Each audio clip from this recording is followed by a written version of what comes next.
Have you ever found yourself stuck in one of life's storms? And no matter how hard you try, no matter what you do, it seems that you can't make any headway.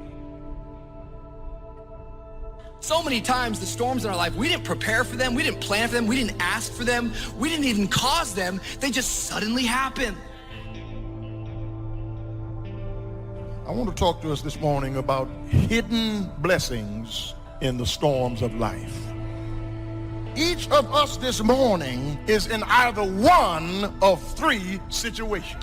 You are either headed towards a storm, or you are just coming out of a storm, or you are in a storm right now.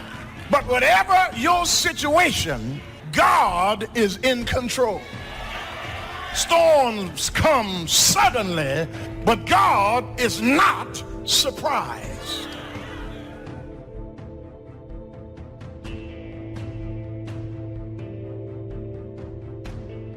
I still believe that things can turn around for me.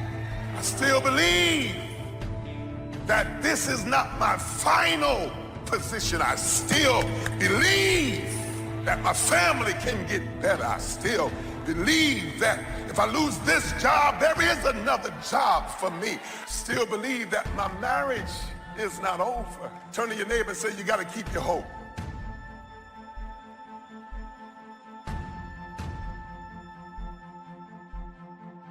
Clap somebody and say, I believe. Is there anything you believe in that you'll sweat for, that you'll work for, that you'll labor for, that you'll commit yourself to? Is there anything that you love other than yourself?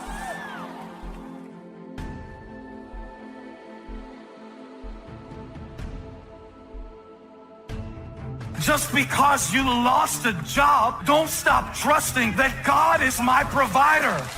Sometimes you have to go through something to really get your insight, to find out who you really are, to find out what you really got, to find out that you're tougher than you thought you were, to find out that you can do more than you thought you could do. Through my eyesight, I connect with that which is around me, not that which is within me. And sometimes I cannot be delivered by that which is around me. I can only be delivered by that which is within me. If I look around me, I see circumstances. If I look in me, I see hope. So sometimes in order to really get your focus, you have to shut down your eyesight to build up your insight. Shut your eyes to what you see and turn on your insight to what you believe. You can't help victims when you see yourself as a victim. You have to announce your recovery to yourself. You gotta command yourself, get up out of this hospital bed and start to moving. Clarity. Because when you get in a storm, you become real clear of what matters and what does not. When you get in a storm, you're not trying to say, oh my God, let me get my Gucci bag. No.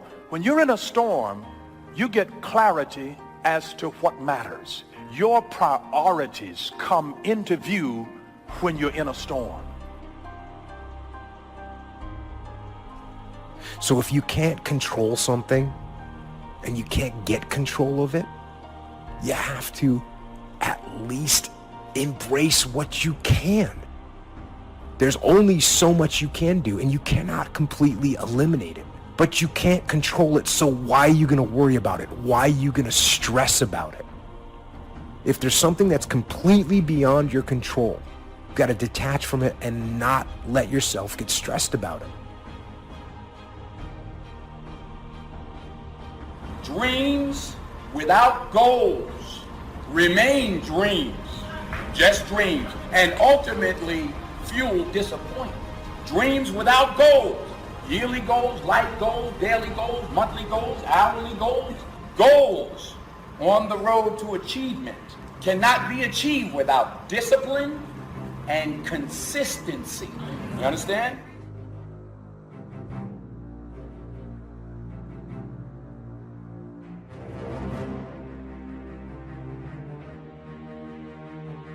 someone's gonna get the candy in life. There's always candy in life. That piñata eventually always breaks down. Do you want to be the person who was there in the beginning, hitting as hard as you could and sacrificing and never get the candy? Or are you going to get something for your pain? Are you going to get something for your effort? Are you going to get something for this sacrifice you're making? You got to get something for this pain. You got to stick in the game until the candy comes out, and then we all get to celebrate. I promise you there's going to be a payoff for you.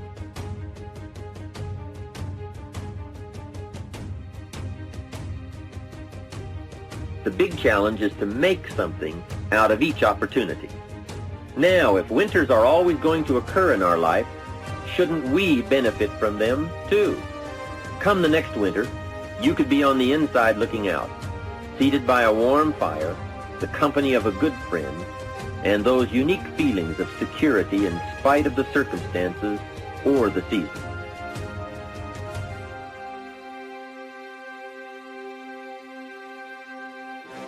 You have to be honest with yourself and truthful with yourself. And I think a lot of times what it is for me, I was expecting things from people that I wasn't giving to people. And so that's very selfish, you know? So I had to look at myself and say, you know what, this part of my personality needs to be changed, it needs to be fixed. So it's that reality that you have to have with yourself and that truthfulness, and not knowing that it doesn't make you weak by admitting these things. It doesn't make you less by admitting these things.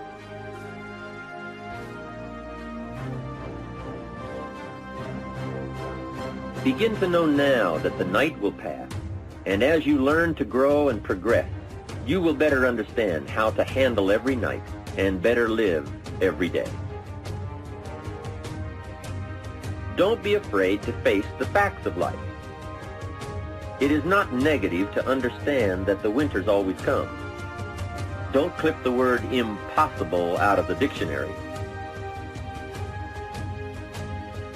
Don't say, I don't want to hear the problem. I don't want to see the difficulty. Don't show me the weeds. Don't say anything negative. Only see the positive. That's foolish. There is a thin line between positive thinking and kidding yourself. And remember, there's also a thin line between faith and folly.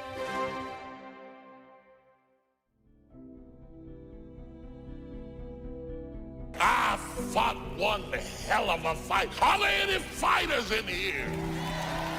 I mean, I fought such a good fight that when I look at what other people call a fight, what they call a fight is what I call normal.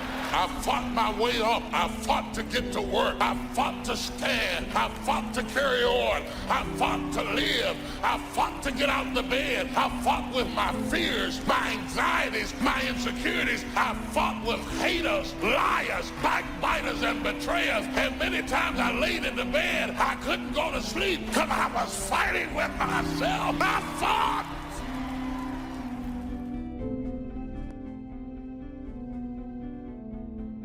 Take ownership. Take extreme ownership. Don't make excuses. Don't blame any other person or any other thing. Don't hide your delicate pride from the truth. Take ownership of everything in your world, the good and the bad. Everyone took ownership of their mistakes. Everyone took ownership of the problems. Take ownership of your job, of your future, and take ownership of your life. And lead. Lead yourself and your team and the people in your life. Lead them all to victory. Make your move before you're ready. We're instructed in life to walk by faith and not by sight. See, you want to really begin to stretch yourself. You want to become a risk taker. Most people won't do that. See, most people engage in low life living, low risk living. This God said, if you're not willing to risk, you cannot grow. And if you cannot grow, you cannot become your best. And if you cannot become your best, you can't be happy. Then what else is there? Anybody who's not ever willing to risk will never do very much in this world. And in all probability, you'll end up being quite bored with your life. A couple things that I said last night that I don't want you to forget is walking by faith is taking step one before you know what step two is. After a few times, you get a little more used to it and it's not quite as scary, but taking a step of faith is stepping out to do something when you don't know how it will be provided for. But you believe with all your heart that it's what God has told you to do. Life is short and unpredictable. And so you want to begin to take some chances. You want to begin to challenge yourself and make it okay to fail and learn from your failures. Don't allow fear of failure to draw you in. You can't get out of life alive. You got to die to leave here. You got to make changes. You got to say no. You got to disappoint people. You got to walk away from some stuff. You have to. And so stepping away from things has felt much more dangerous to me than taking on 5 new things. Does anybody get it? Anybody out there, you get it?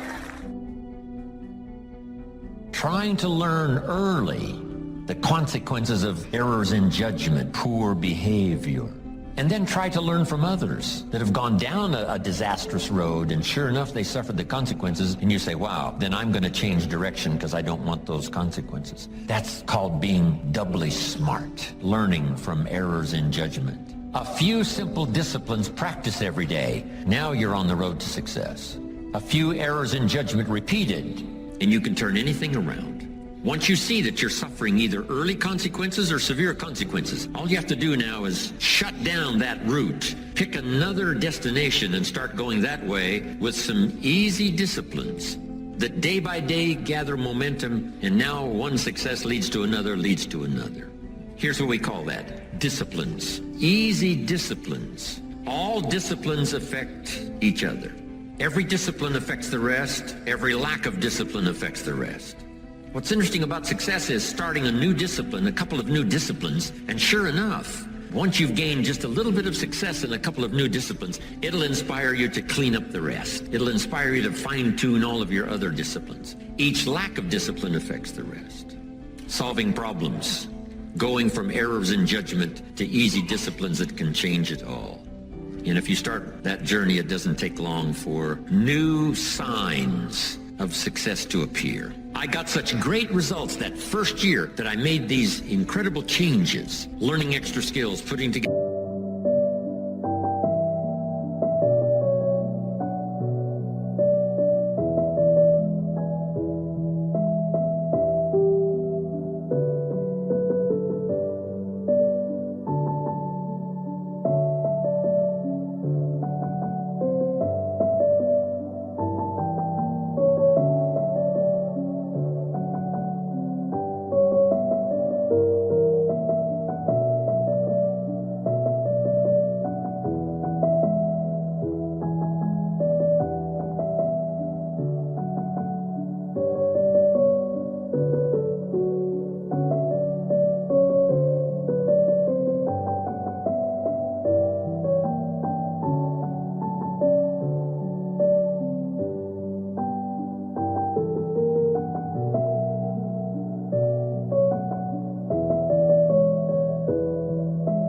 Other extra disciplines, working harder on myself than on my job. The early signs of the fact that I was going to arrive at a more positive destination, I was hooked.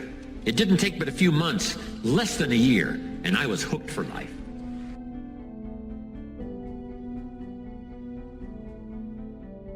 So when you begin to say, what is it that I want to leave? What contribution that I want to begin to make? What difference do I want to make in life?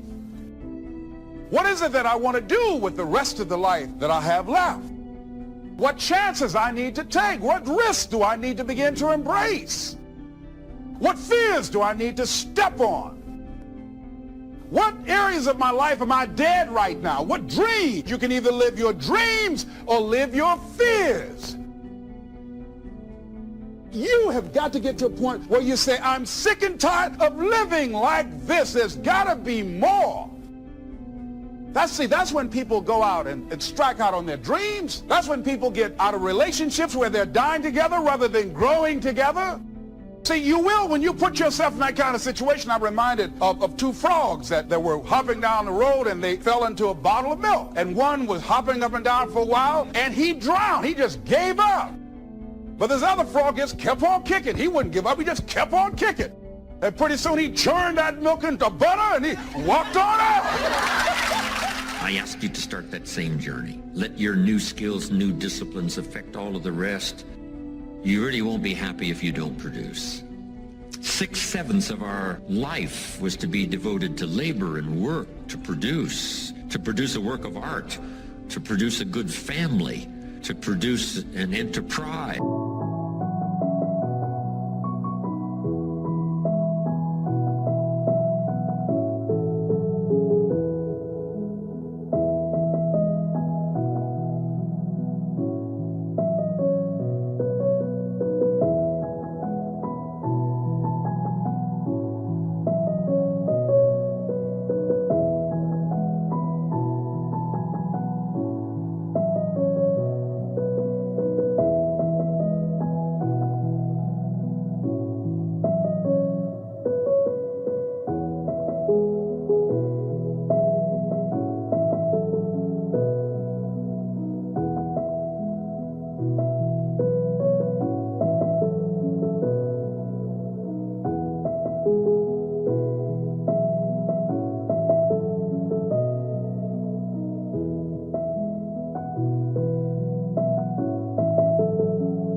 That's the essence of life in its best form. First is to be a producer. What is the reason for the seed and the soil and the sunshine and the rain and the seasons of life and its miracle? What's the reason for all of that? Here it is in a nutshell for your notes. To see what you can do with it.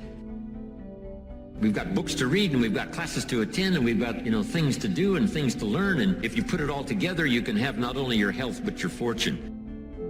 Why not see what you can do with what you've been handed? As basic as seed and soil and sunshine and rain. Here's what all of us have, the miracle, and it's almost godlike in its potential. The ability to recreate.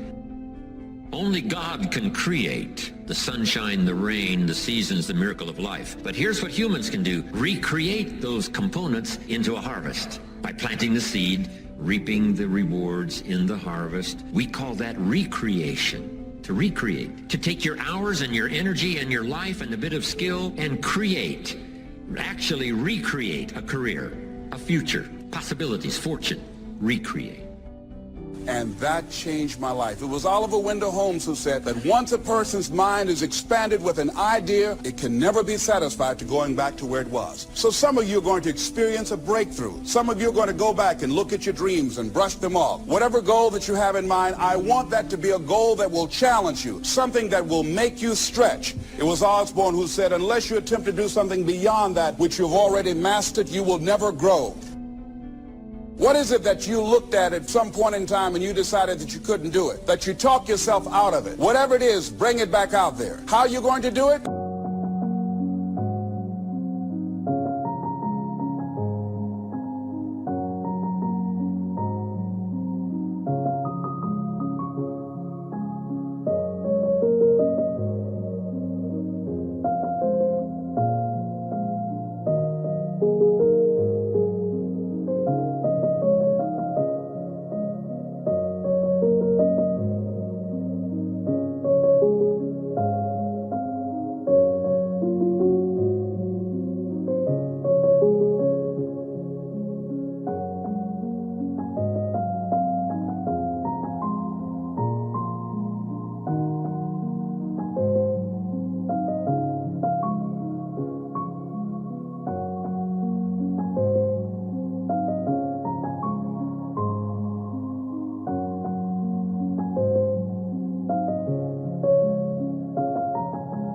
That will come to you in due time.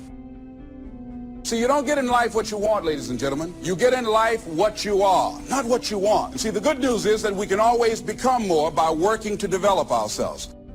You've got to begin to take a look at your life and look at where are you right now? What are your strengths? What are your weaknesses? What gives your life a sense of fulfillment, a sense of joy? What does a full, rich life means to you? What is it that you could love doing 7 days a week?